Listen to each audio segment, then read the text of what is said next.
Good morning বন্ধুরা, কেমন আছো সবাই? এই দেখো, এটা হচ্ছে আমার ব্যালকনি, ছোট্ট একটা ব্যালকনি। সারাদিন সকাল থেকে বৃষ্টি শুরু হয়েছে। বৃষ্টিতে পুরো কাদা হয়ে আছে রাস্তাঘাট। এটা আমার ছোট্ট ব্যালকনি। এই ব্যালকনির গাছগুলো হালকা হালকা বৃষ্টি পেয়ে দেখো সতেজ হয়ে উঠেছে। আর এইটা আমার ছোট্ট একটা ফুল ফুটেছে। এই ফুলটার রঙটা দেখলে তো কেমন বলো? ওয়েদারটা আজকে একদম পুরো সেই। রাস্তাঘাট সব ভিজে হয়ে আছে।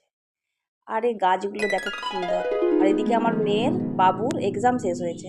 ও আর ওর বন্ধু দুজনে মিলে সন্ধেবেলা বাড়ি ফিরলো চাউমিন আর এগরোল নিয়ে। ওদের নাকি চাউমিন আর এগরোলই খেতে ভালো লাগে। বুঝতেই তো পারছো এখনকার জেনারেশান। কিন্তু বৃষ্টির দিনে আমার জানো তো চপমুড়ি আর চপমুড়ি খেতে বেশি ভালো লাগে। তোমাদের কি ভালো লাগে একটু জানিও তো। ওরা তো নিয়ে আসলো চাউমিন আর এগরোল। আমি ওদেরকে এখন সার্ভ করছি। ওরা খাবে মজা করে। আর আমার তো চপ মুড়ি ভালো লাগে।